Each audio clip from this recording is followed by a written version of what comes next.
Casey. And I'm Sam. Welcome to Monster Soup and Creature Brews, the podcast where we talk about all things monster movies, big, small, creepy, or downright ridiculous.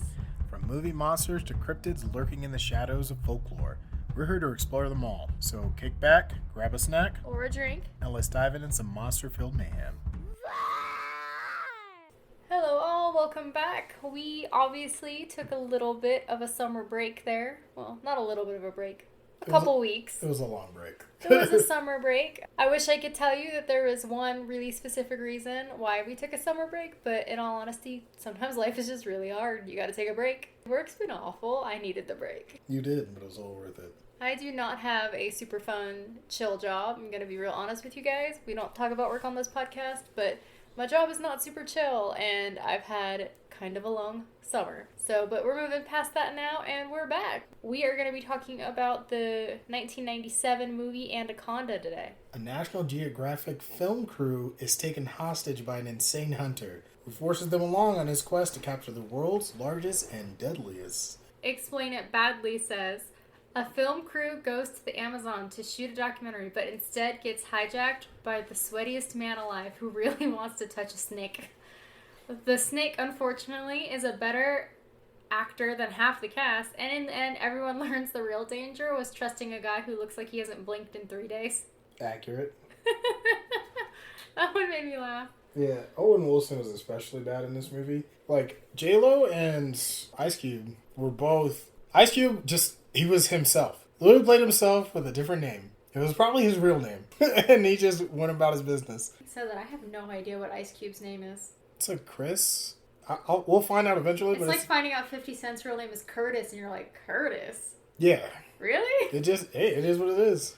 I don't know what Snoop Dogg's real name is either. I don't either, actually. He's just been Snoop Dogg as long Probably as I've something ever really known. normal. Yeah, Jonathan. Right. He's like Kyle or something bizarre like that. Are you ready? Born ready. Alright, let's do this. Alright, the movie opens with a text log. It's Calvin. Is that Snoop Dogg's name? Snoop Dogg's real name is Calvin. I'm sorry. Damn. That is really regular. It's like really normal. Yeah. No wonder he goes with Snoop Dogg. Calvin It wouldn't just doesn't sound threatening. Calvin would not go as hard in a gang as Snoop Can Dogg. you imagine if you're getting mugged and be like, bitch, hand it over, it's Calvin. It just doesn't hit as hard. Anyways, it's I'm not sorry. much better than like Clarence or Curtis. Marvin. I interrupted you. Sorry. You're good. Alright, the movie opens with a log reading tales of monsters have been recounted for centuries by tribespeople of the Amazon basin, some of whom are said to worship these giant snakes. Anacondas are among the most ferocious and enormous creatures on Earth, growing in certain cases as long as 40 feet. Unique among snakes, they are not satisfied after eating a victim. They will regurgitate their prey in order to kill and eat them again. Yep, that's the first lines in the movie. Yeah, snakes, that's some Black Air Force energy. It's like, I'm not just gonna hunt you, eat you, I'm gonna spit you up and then eat you again. No, Sam, that's some Calvin energy. Yeah. After the opening credits, we see a man trying to hail someone on the radio, which is not working. By the way, this is Machete. Oh, I know. But he's really young in this movie, and so it takes a few minutes Yeah, to I was like, I know really this guy. register that. And we had to look him up, and I was like, oh my god, it's Machete. It is, because at first you're like, that's not him. That's definitely not him. And then as you keep watching, you're It's like, definitely him. no, I think it might be. Yeah. He hears loud thuds, and his boat keeps rocking. All the animals he has on board are freaking out in their cages. He climbs to the top of the boat in a panic, firing his gun down behind him. He climbs to the top of the mast, and then gives up and just shoots himself. It's actually pretty sad. Because you never actually see what he's running from. We get a scene change to the Aru Jungle Hotel in Brazil. Quote-unquote, deep in the Amazon. Terry Flores, or as we're going to call her for the rest of this, J-Lo, We're just going to call them by their actual actor names. We're not going to call them by their character names. I guarantee you when I was writing this, I tried to stick with their character names, but if it's someone I recognize, I end up calling them by their actual name. I probably call Ice Cube Terrence, and then eventually just start calling him Ice Cube. Terry Flores, or J-Lo, is in a nightgown on her computer. This feels like a trope from every, 90s movie, where the main actress is just, in a negligee, alone in her room, and then, her, boyfriend or something comes over. You have to be prepared at all times to be sexy, Sam. God, that sounds stressful. She hears a knock at the door, and it's answered by Dr. Stephen Cale, who announces he has discovered where the indigenous people he wants to film is located. Terry promises that if he gets her there, she will catch it on film. They flirt, and he does not have game. This dude tries to spit lines, and you're just like, ugh, God. Well, I don't think the casting choice was great for him because he doesn't come across as like a sexy professor. He just kind of comes across as a pale ginger. Right? He doesn't give off that, No like... offense to pale gingers. Well, I think what they were aiming for was like an Indiana Jones kind of manly, or even like Uncharted, Nathan Drake, but... The casting was off. He didn't quite nail it. No. Like I said, he doesn't come across as like sexy archaeologist. He comes across as like pale intern. A little bit. This whole movie is ethically a little gray. Because I don't think 100%. that you should, even in the movie world, be trying to find a never before contacted tribe. That seems sort of not okay. I mean, let's be serious. They do that still today. I know, and a lot of those tribes, I'm pretty positive, die. Like, Well, because they haven't been exposed to any kind of our infectious diseases that we're all used to because we've grown up around it. They've never been exposed to it. it seems like a bad ending for both you or them. Yeah, because they might have something you've never experienced before. Especially in the Amazon. Likelihood is very high. We cut to a boat being stocked with supplies, and we meet Danny Rich, better known as Ice Cube, pretty much playing himself, camera guy from South Central. We also get introduced to the narrator for the documentary, Warren Westridge, a pompous British actor. Who is in the movie Jumanji. He plays the... Oh, the hunter. Yeah, he plays the safari guy who comes out of the game board. I spent half the movie staring at that dude trying to figure it place out. him. Dude, the contrast between the two is so big, it's really hard to nail that down until you look it up. Well, he's blonde in Jumanji, and that threw me. But way too much time in the movie was spent placing this character, and when I finally got it... We also meet the other cameraman / sound guy, Gary Dixon, or Owen Wilson, and Denise Calbridge, the production manager. She's the only person I don't recognize, so I'll probably just call her Denise the whole time. I actually feel like she was kind of in a lot of 90s movies, but in mostly like side parts like this. Yeah, or she was just like a one-off or an extra. Girl who died. Yeah. Right, she plays a role, but it's not a major. She's not the main character. She's the red shirt in movies. Denise Calbridge, the production manager, who Westridge thinks is one of his lackeys because he immediately tries to hand her his luggage and tell her to put it away. They pretty much just laugh in his face and go about their business. After all the introductions, they finally take off. Once on the river, we see the crew filming as Westridge narrates. Not long after that, they find a dude stranded on his broken down boat. They swing by and he jumps aboard. They let him know they can't go back, mistake, and they're going upriver. He says that they can drop him off at the next village. He knows the villagers there. By the way, this guy immediately gives off like mad villain vibes before they even get to anything bad. As in the Explain It Badly said, he definitely looks like he hasn't blinked in 3 days. Yeah, he gives off that like million-yard stare right into your soul. He really gives off, I tried bath salts and I'm gonna eat your face vibes. Yeah. Shouldn't let him on your boat, especially in the middle of nowhere in the Amazon River. John Voight always plays the same type of villain too, where he's just like a stereotypical villain, usually has slick back hair, like it just screams bad guy. I don't think he's ever played a good guy. He always plays the bad guy because he just fills that role so well. I don't know anything about him, but watch him be like the nicest person ever in real life. Most people who play the villain evil. are always really, really nice and like sweet people. I think it's because they have to spend so much time playing the bad guy that they feel the need to do good in the world. I feel like it's one of those things. No, he could be evil. I don't know anything about him, but it seems like one of those things where like he's probably opened like shelters for kittens and all kinds of nice stuff. Right? He has like animal sanctuary in his backyard. He's that type of guy. He hand feeds birds back to life. Like we're trashing him for his creepy face. Paul Serrano, our drifter, John Voight, introduces himself and says he's from Paraguay. Apparently, he was a priest, but now he's in the States. Literally, that's how he introduces himself. It just sounds so dirty. A little bit, but it's literally how he introduces himself. He's like, they're like, what did you used to do in Paraguay?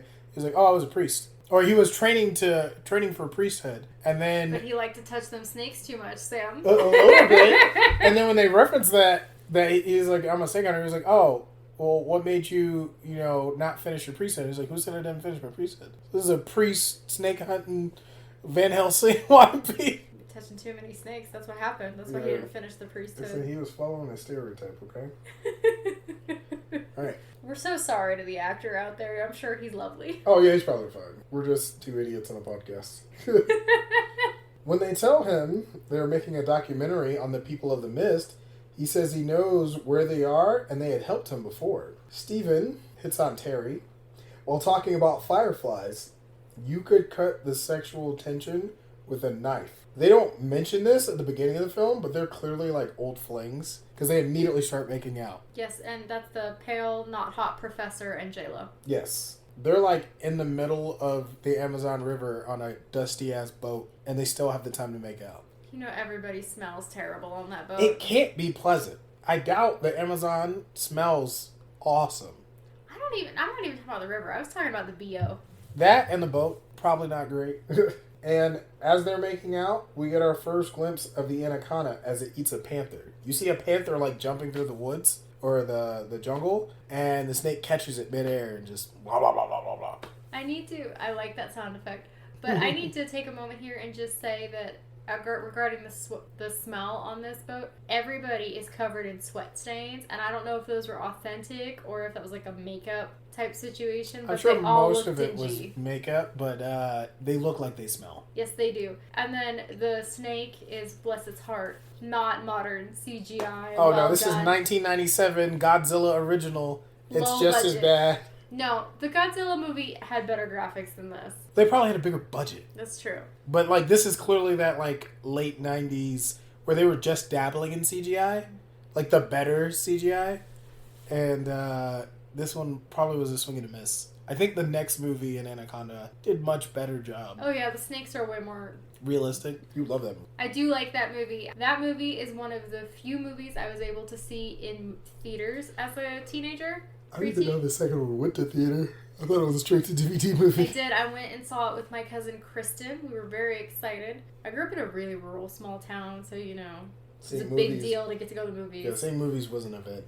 And to get to go to the movies alone. And it was not Oh, like you were a teenager when you went to see this? I think I was like 12 or 13. Okay. And I went with just my cousin, no parents. I was dropped off. I was given cash for snacks. It was a big deal. Very well. And then, you know, like 12, 13-year-old me didn't hate the main actor in that movie, so. I see. Mm-hmm. Back on the boat, Danny, Ice Cube, is listening to his own music, while Westridge is trying to putt into a net.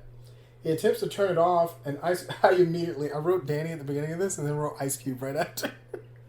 Okay, I need to focus up. Attempts to turn it off, and Ice Cube threatens to kill him on the spot, not to touch his radio. Don't ever touch a black man's radio. I stand by. Ice Cube is literally just playing himself in this movie. I think Ice Cube is a really good director and producer. I don't know if actor is on the top of the list, because he always just plays himself. Played your strengths.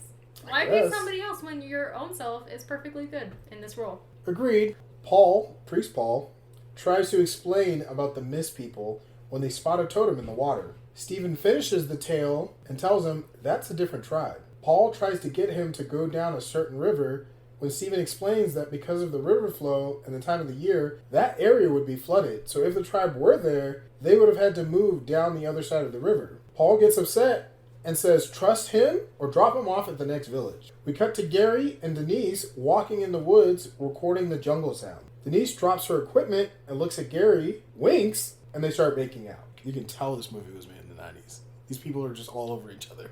The whole movie, I was waiting for the classic, like, shirt off, boobs, front face camera. Oh, the scene. stereotypical, like, horror movie? Or Yeah. Like the front booby shot that is, like, big in the, like, late 80s, early 90s. Yeah, it's the most common. It's in every movie. You can't name a movie where there wasn't one scene like that. I feel like it's obligatory, like, scene. It's a trope. Yep. Eventually, the whole jungle goes silent, and they start to sprint away. They start getting chased by a boar. We hear a gunshot, and it cuts back to the boat. Stephen pulls out a gun, and we see Priest Paul dragging a boar behind him. They explain what happened, and everyone makes sure that they're okay. Stephen tells everyone to stay on board at night. Just in case that didn't come clear enough, Paul killed the boar, and Owen Wilson and Denise are, like, praising everything that he's doing because he saved them from a boar. Can I just tell you, if a crazy man If a sweaty, crazy man who doesn't blink very much that I've picked up off a sinking ship tells me that I either trust him implicitly or I drop him off at the next village, I am so, bet. I am dropping you off at the next village. I'm not dropping you off at the next village. I'm going to pull over on the next fucking bank. And you can get the fuck off and walk wherever you want to go. Yeah, this ain't your boat. No. I'm already a little worried that you're going to murder us all in our sleep. Thank you. Now we have to have 2 people on watch because we can't trust you. That's what I would do. I'd make sure everyone's on watch, had a gun. Just in case you decide to pop off. By the way, I don't know, I can't remember when he jumps on the boat if he had a sling or anything with him, but I could never figure out where he got the rifle from that he used to kill the boar. I assume it was on the boat, but I think it's more interesting to pretend like he's hidden at some place special, airport style. He is Priest Paul. There you go. There are places he could hide it. He's a snake toucher, he's good at finding all them crevice. We're terrible. They go further down the river. We never pretended to be good. That is true. This is not a wholesome podcast. Don't listen with your kids. They go further down the river, and the boat lurches to a stop and appears to be caught on some rope. Steven gets on diving gear and goes to cut the rope off the propeller. Just when he's almost done, Steven starts flailing around in the water. He manages to make it back to the surface, and the crew notices he's flailing. Ice Cube jumps in and pulls him onto the boat. They get the mask off him and notice something in his mouth. This scene is so disgusting. They pull a wasp out of his mouth. Paul gets a knife, makes a hole in his neck to stick a tube in. They want a radio for help, but the radios are not working. Mateo, the boat captain, says he can't fix it. Paul suggests a shortcut to get back to the closest hospital. That route just happens to be the area he told them to go to the previous day. Nobody puts 2 and 2 together and thinks this is suspicious at all. I gotta tell you, I would take the longer route because they're only saving maybe 12 or 13 hours. Wow. And the dude clearly survives. So they could have just taken the long way. And none of this would have happened. Honestly, at this point, if you're gonna survive, you're gonna survive. They've taken an unsterilized knife, poked a hole in your neck, you've been stung by the wasp. If you were going into anaphylactic shock, the 6 hours you're saving by taking this potential shortcut is not going to be what saves you. Yeah. No. Although, considering how events unfold throughout the rest of the movie, the fact that he's basically comatose in the boat is probably a blessing. Oh, 100%. Because I feel like a real horror movie, though, he would have died. Oh, that would have been the way he died. The snake would have eaten him while he was comatose. Oh, no. The wasp thing would have killed him. And they would have given him... He would have just been dead weight to force them to take longer to die. And then he would have died anyways. Or he would have come through the window and eaten him, and they would have walked in, and it would have been really sad and tragic. J-Lo, not having much choice, decides to take Paul's shortcut. Not long after they go that route, they run into a wall in the river. J-Lo calls out Paul for knowing the river. He claims it's new. He says he can blow up the wall, or they can turn around and take 2 more days. Owen Wilson and Paul goes out and places the dynamite in the wall. Owen notices something in the water, but is not sure what it is. The explosion blasts the wall and drops a ton of snakes onto the boat. Paul falls during the explosion and magically knocks all the fuel off the boat, except for 1 drum of fuel, which is just enough to carry them far enough to get to the hospital. I'm going to repeat, in life, if you come across a wooden wall that someone has painstakingly took the time to erect in the middle of nowhere. And this is the middle of a river. Right? So this isn't they just put up a bunch of sticks. This is a fortified wall inside the water to keep people from going across this river. You think it's a good idea to blow that up? Not to mention you don't know if there's another wall on the other side. This just, for me, feels along the same lines of, finding the random egg pods and poking them. It just feels like a bad idea. And granted, maybe I'm, spoiled because we have technology nowadays, but I think I would look at it and be like, God didn't want me to go past this point in the river. Inside the cabin, J-Lo and Ice Cube talk about the situation as J-Lo questions her choice and Paul's motives. Later, the crew comes across a boat. They stop because it might have fuel. Mateo, Ice Cube, and Paul all wade over to the boat. They each explore different parts of the boat. Paul discovers a newspaper clipping with a picture of him and his crew catching a giant snake. Ice Cube is filming the interior of the ship. Paul finds a chest and uses a crowbar to open it. He discovers ropes, nets, and equipment. Ice Cube and Paul carry the chest back to the boat. In the meantime, Mateo is wandering around the backside of the boat. They call for Mateo to come back to the boat. Mateo slips off the boat, and as he gets up, he gets immediately attacked by the Anaconda. It breaks his neck and then eats him. Ice Cube goes back to look for Mateo, and the only thing he finds is Mateo's flashlight. Back on the boat, Paul opens the chest and shows the group a huge snakeskin and claims it's from an anaconda. He tells a graphic story about how they kill and how it probably killed Mateo. He tells the group, if you capture a giant snake like that alive, it's worth a lot of money. J-Lo refuses to believe Mateo is dead. Westridge has a bit of a meltdown at this point. Paul pulls Owen aside and asks if he wants in on catching the snake. This dude folded like a fucking chair. Like, it didn't take much convincing, but he was like, oh, yeah, that'd be great. Let's do it. Yeah, let's catch a giant snake. And it's depressing. I just don't understand. You're here to film a documentary. That's your whole career. And you're just like, you know what would be fun? Let's go stab a snake. Let's go catch a giant snake that just ate someone. When I have no experience on how to do that. Just because one guy knows what to do doesn't mean the rest of us do. Just because the snake toucher told me to. Right? Paul sees a monkey and then kills it with his rifle. Claims it's bait for catching anacondas. When J-Lo tries to put her foot down, he asks, does she speak for everyone? And calls out to Owen. Owen then goes on a tirade about how they need Paul to survive. And since Steven is out of commission, they should film Paul catching a giant anaconda. Ice Cube calls him out, saying, when did this go from saving Steven to helping this guy catch a snake? Just when he was about to lose it and throw Paul and Owen overboard, Paul pulls out a gun and tells everyone to chill. Now everyone is on deck while Owen walks around like a guard, and Paul manages to catch the anaconda on what I can only assume is a giant hook, and he's trying to reel it in. Ice Cube was just about to shank Paul when the snake tail whips onto board and knocks him over. His knife flies into the water. The snake spits out the monkey and puts its head above the water. He tries to attack J-Lo, but gets hit by a tranq dart from Paul. The snake flails, knocks the niece off the boat. Owen jumps in to save her. He gets her back on the boat, and just as he's climbing up, snake gets him. Just desserts. That's all I'm saying. Paul makes some really creepy comments to the niece, who's like crying her eyes out because Owen just died. And then he calls Westridge down and tells him to carry his luggage up to the pilot's room, or I guess captain's room. Westridge tries to have backbone and gets bitch slapped by Paul. It's pretty embarrassing. It's bad. He bitch slaps the shit out of it.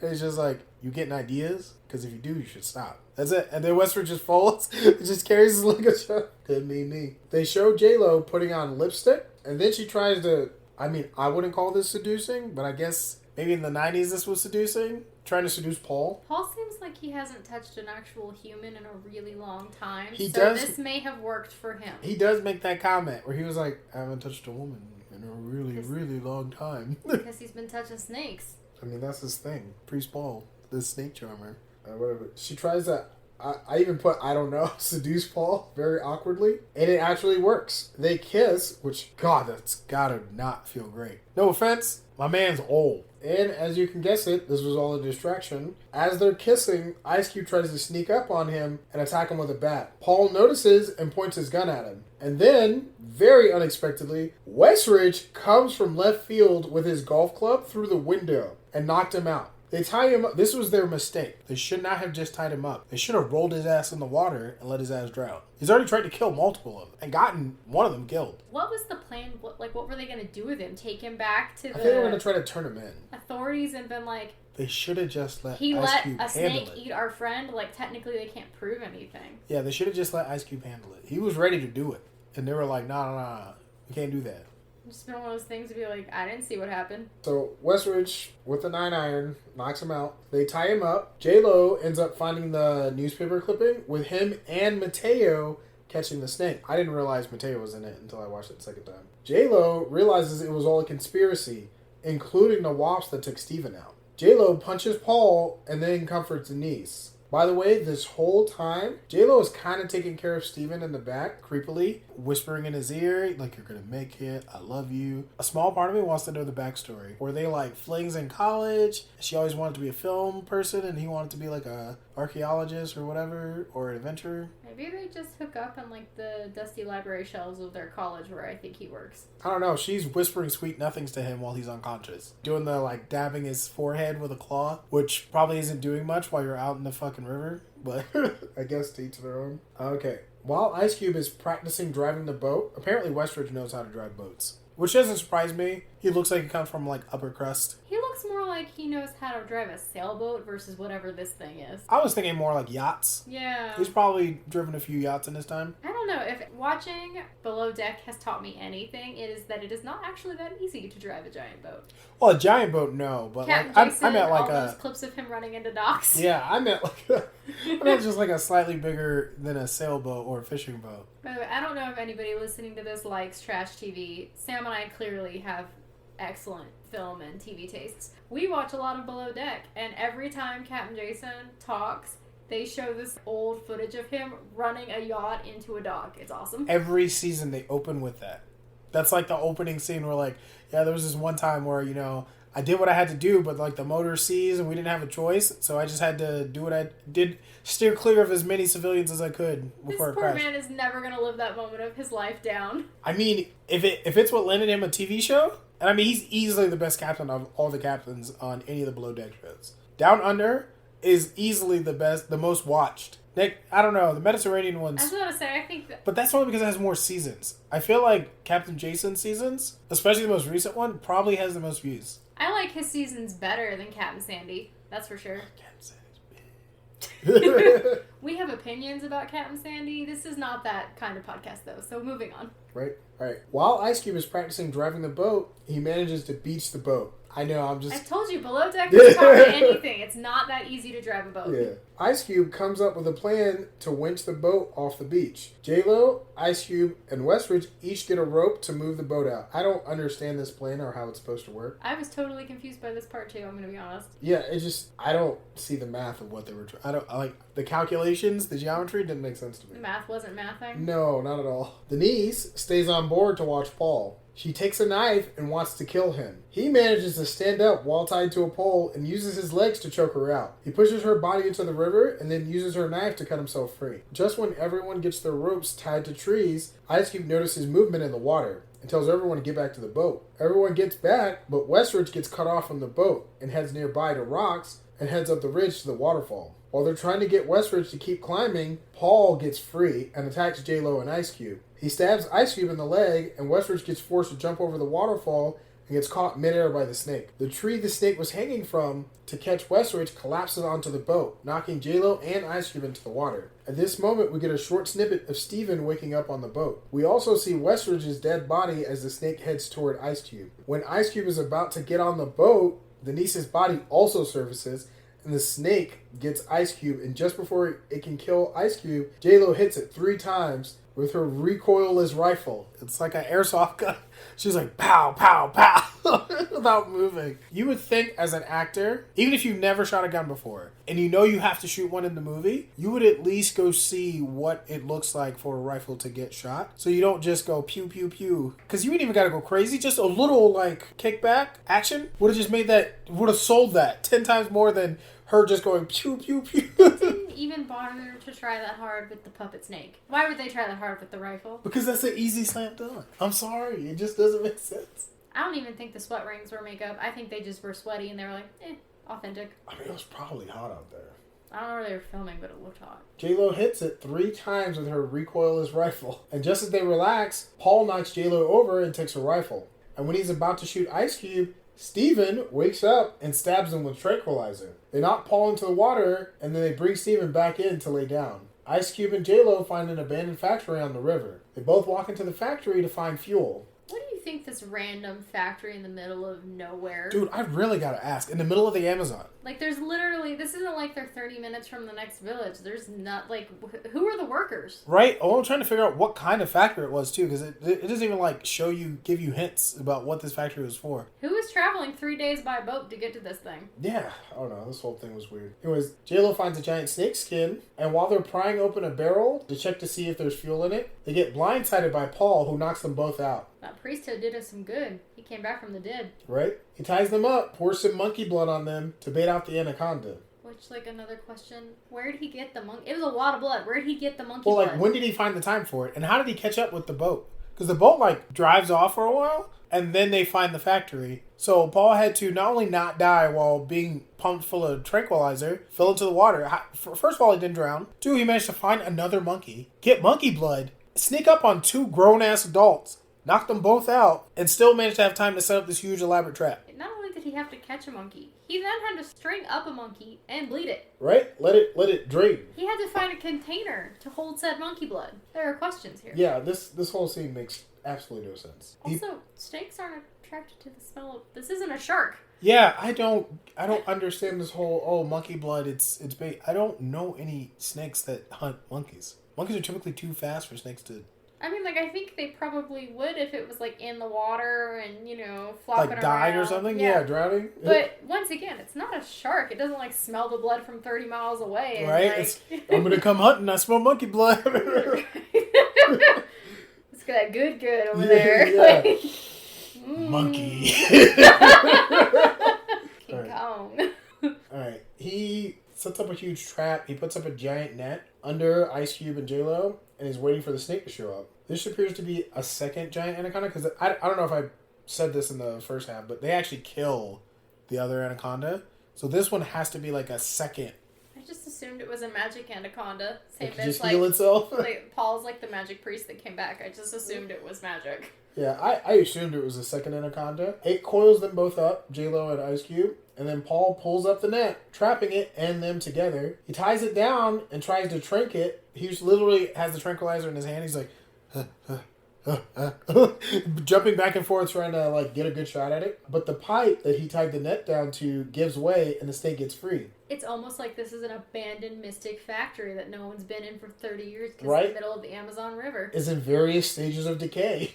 Weird how, the pipe might not be totally the best thing to tie a giant snake to. Right? Because this isn't like some light snake. This is a giant snake and two grown-ass adults. Anyways, Paul tries to escape up a ladder, and the snake gets him, and the ladder falls, and he escapes, but he runs over the net, and Ice Cube manages to pull... It's impressive that Ice Cube, who, I remind you, has a stab wound on his leg and he's limping everywhere, manages to get out from under the net, like get untangled from J-Lo. He manages to run back over to where the net was hanging and finds another spot to be able to lift up as Paul's running over the net and trapping him and the snake together. He's also covered in monkey blood. Yep. Anyways, the snake eats Paul, whole, I might add. J-Lo and Ice Cube, who manages to cut themselves free, try to make a run for it. Ice Cube gets tripped up by the tail of the snake, and the snake then chases J-Lo all across the factory. It spits out Paul, who winks at her and then falls over. J-Lo and Ice Cube come up with a plan to trap the snake in the smokestack. J-Lo baits it and climbs up to the top, and Ice Cube traps it by taking a mining pick and pinning its tail. Ice Cube notices fuel leaking next to the snake, and he tells J-Lo, I got a plan. To get out of the top of the smokestack, and he'll light it up. She hangs off the side, and Ice Cube lights it up. She gets knocked up into the water. Ice Cube helps J-Lo out of the water while they watch the snake go up in flames. Just when they think it's all over, the burnt up snake pops up from the boardwalk and almost kills J-Lo. Ice Cube grabs an axe that just coincidentally was lying next to the boardwalk and chops it on the head, and it falls into the water and dies. Back on the boat, we see J-Lo hugging Steven, and they all get on the dock, and they see the people of the mist. They record some footage, and then sail off into the sunset as the credit rolls. So we don't even know if they, make a huge documentary and make it big. Well, they lost their boom guy. Well, I mean, he still got the footage, though. They lost their narrator. They still got the footage, I though. don't remember what Denise was supposed to do other than be a whore, but they lost her too. She was technically a producer, I think. Yeah, I think her and J-Lo were producers. Or, sorry, she was a producer and J-Lo was a director. Something like that. I don't know. I don't remember. She didn't really do very much in the movie. She Yeah. just made out with Owen Wilson. Yeah, I think she was some kind of coordinator or something. I can't remember what her role was. Thoughts on the movie, Sam? Yay, nay? I still love that movie. I still think it was good. It's cheesy, but I mean, most good kind of slash horror monster movies are a little cheesy at some level. So what's your rating? Probably give it like a B- or C+. It's like that in that middle range. If it was made today, it would have been way better of a movie. They worked with what they had. Even though quite a few of the characters are forgettable, some of them are fun. Like, I like Westridge. I think Westridge was one of the funny characters in this movie.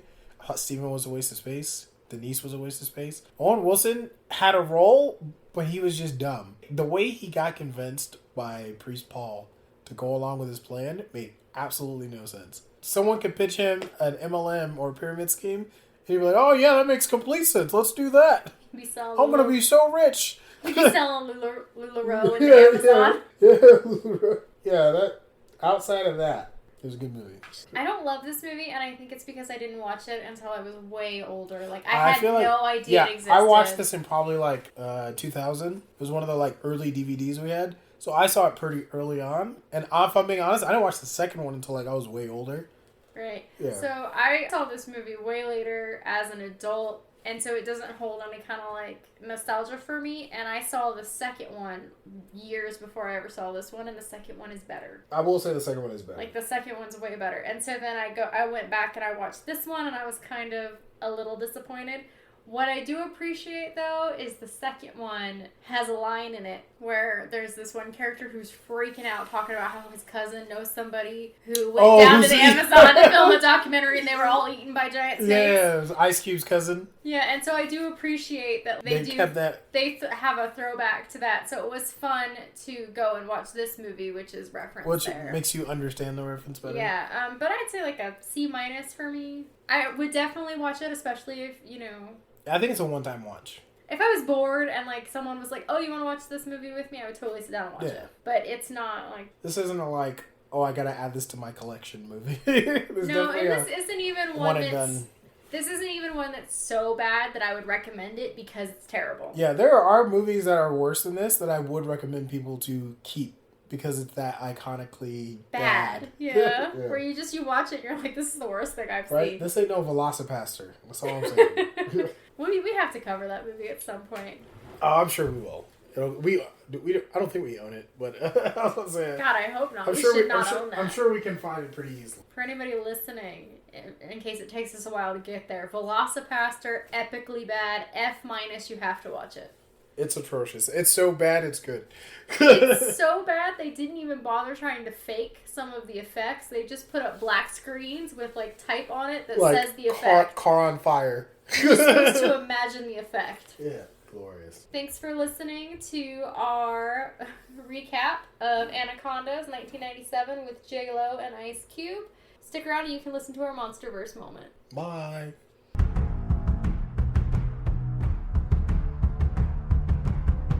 So welcome to our MonsterVerse moment. Today, no surprise, we are going to be talking about Anacondas, which is the star of our featured film. It's actually kind of hard to tell because the graphics in this movie are not fantastic, but you can extrapolate that they're featuring green anacondas. In the movie, they swallow the humans whole, they throw them back up, they eat them again. In reality, yes, green anacondas are huge. Females may reach up to 30 feet long and about 550 pounds, which is why that rusty old pipe was never going to work. However, sometimes those sizes are exaggerated because snake skins in particular can be stretched. So it makes it look way bigger than it actually is? Yeah, so you can take like a snake skin and stretch it out and have it not rip and make it look way bigger than what it actually is. Oh my god, this thing was 40 feet? Yeah. So the average female green anaconda is actually around 15 feet. That's what you're more often to find. I mean, that's still a big ass fucking snake. Yeah, I ain't trying to tussle with that. I mean, you consider like you're 6 foot even. 15 feet is bigger than you. Yeah, I ain't trying to tussle with that. That's all I'm saying. Right. Males are smaller, average about 9 feet. And then, not to disappoint any anaconda fans, but there are no confirmed cases of an anaconda eating a human.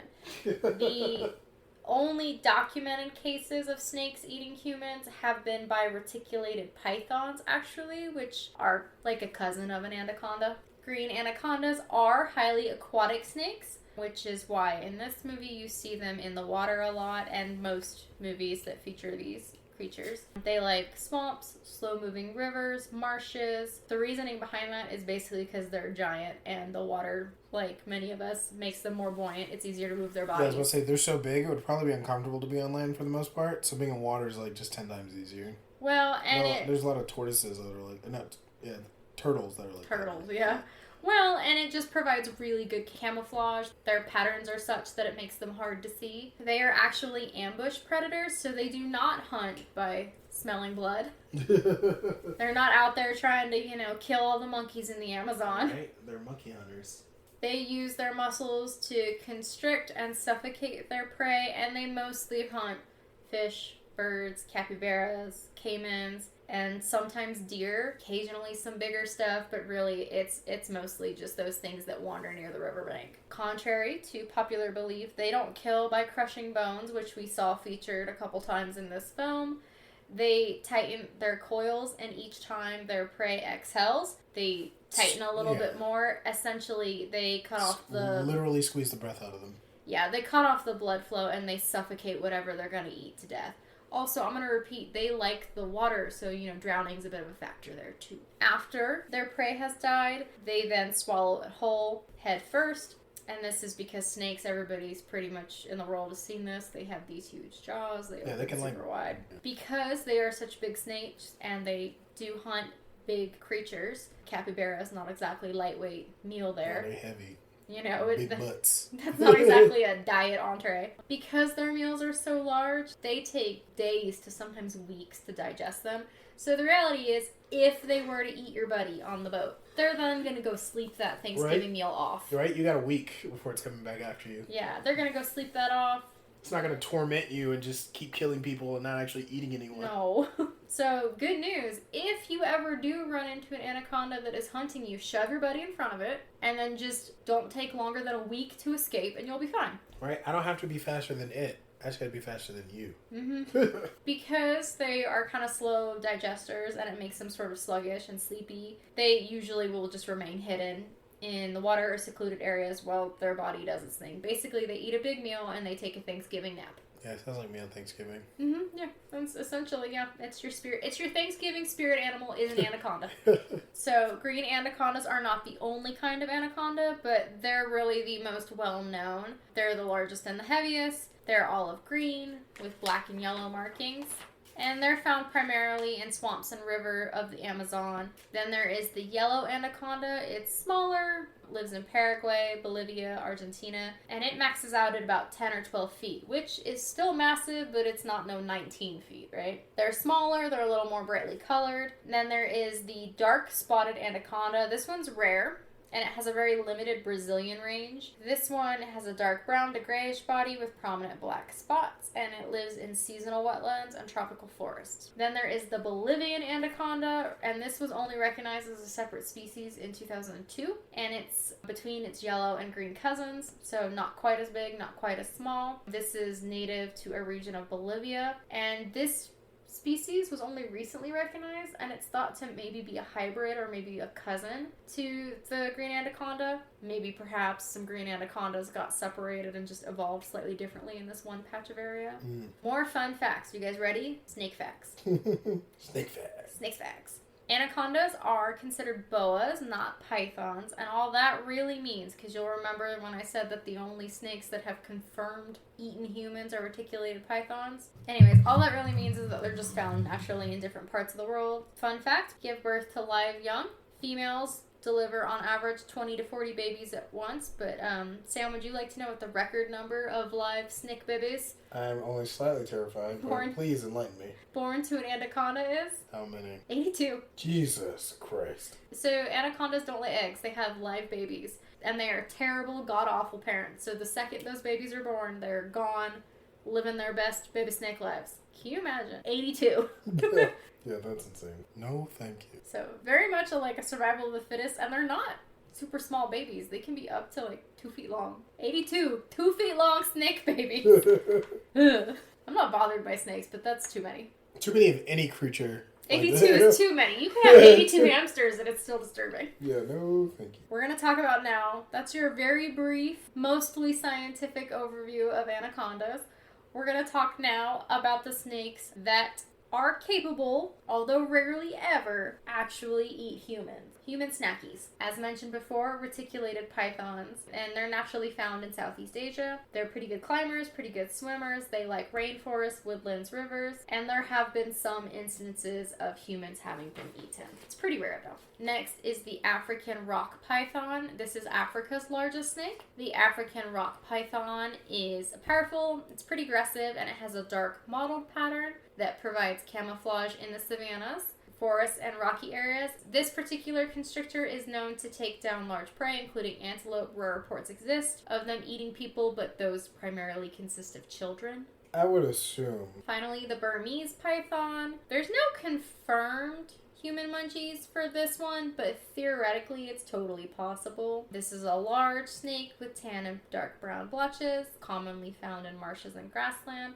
and has actually become an incredibly invasive species in Florida, where it threatens the native wildlife. So much so that there is now the Python Challenge in Florida, and you can win up to $10,000 for killing pythons in Florida, which is just the most Florida thing ever. For these guys, all known constrictor-related snake fatalities in the United States are from captive snakes, which makes sense, not wild snakes. We do have them in Florida, apparently, so be terrified. But for the most part, what we have here is water moccasins and rattlesnakes. We'll still kill you, but not in the same way. And so these cases are pretty much split up between owners who were holding their pet death coils or the small children or infants of the owners of the death coils. As of now, there are no documented human deaths from the wild Burmese pythons in Florida.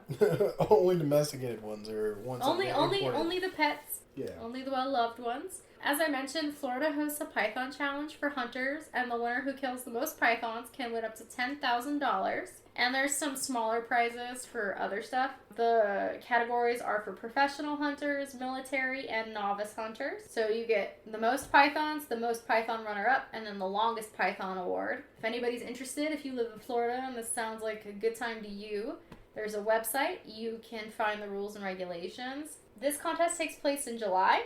Of this year, it was July 11th through the 20th, which, to be honest, kind of sounds like hell to me, because you're going to be in the Everglades. You're going to be in the swamp. It's going to be 1,000,000 degrees. It's going to be super crazy humid. There's going to be mosquitoes, and you're hunting for snakes. Can you imagine? Sorry, I'm still thinking about the other thing. Can you imagine owning, like, a giant python because you like exotic pets, and it eats your fucking baby because you let it out one day and it just crawled into the crib and you weren't paying attention? No. And I'll repeat, I'm not freaked out by snakes. In fact, as far as horror movie stuff goes, this one is the least scary.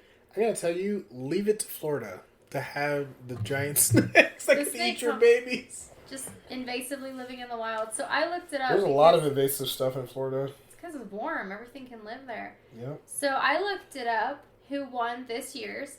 And the ultimate grand prize winner is Taylor Stanberry. Shout out to Taylor. Yeah. She's a very cute blonde girl. She does not look like she can kill this many snakes. Guess how many she took down to win? How many? 60 Burmese pythons. That's impressive. That's a lot of snakes. In the professional category, so most pythons for $2,500 was Donna Khalil. She killed 56 Burmese pythons. So girls are killing it at the snake killing. Oh yeah. The next one, most pythons runner-up in the professional category for $1,500 was Hannah Gray, 22 python. And then longest python, which only wins $1,000, which seems kind of crappy compared to, $10,000, is Kenneth Chamberlain. And his python he killed was 9 feet 8 inches. Damn. Alright, so in the novice category, most pythons, $2,500. Krista Hoekstra for 14 Burmese pythons. Most pythons runner-up for $1,500. Kimberly Clark, 7 Burmese pythons, which that is a big gap between 56 and 14. Yeah, that's a jump. Well, these are the novices, so they just got to up their snake game. Right, someone's been training for this their entire life. This was their moment, and it called, and you know what? Donna was here to answer. Longest python in the novice category for $1,000 was Michael Morosky. His python was 15 feet 11 inches, which I want to point out is way longer than Kenneth Chamberlain's python at 9 feet 8 inches. Yeah, that's insane. And then the third and final category, if anybody's interested, if this is your jam and you would like to sweat in the Florida swamp in July next year, hunting snakes who might also hunt you back, is the military section. Most pythons, $2,500. U.S. Army John Southworth, and he killed 5. Most pythons runner-up, U.S. Air Force Matthew Jameson, 3. Damn, Donna and Taylor were kicking these guys' ass. I was about to say, these dudes need to step it the fuck up. Right? Like they are not putting out. I'm sorry, but that's just not that impressive. No. I mean, Kimberly got 7. What are you doing, John? Alright, anyways, longest python, $1,000. Also, Jonathan Miller, another Jonathan here. His Burmese python was 11 feet 2 inches, which is still not anywhere close to Michael's at 15 feet. Nah. So, the snakes that can eat humans, but usually don't. Reticulated python, African rock python, Burmese python, lives in Florida, invasively, green anaconda. While some snakes can eat humans, those tails are rare. Usually there are extenuating circumstances. like you were trying to pet it. Usually it's from human stupidity. It's very rarely because the snakes were like, I'm gonna eat some humans today. It's one of those, like, dumb ways to die scenarios versus you're covered in monkey blood and it's hunting you type of deal. The monkey blood's so good to me. Thank you for listening to our podcast. We are back. We will be releasing new episodes. Please give us a like and share and follow if you want to hear more dumb jokes about snakes and other inappropriate material occasionally. And if you want to win $10,000, you can take on the Florida Python Challenge next year, July 2026. We believe you can do it. Bye. Bye-bye now.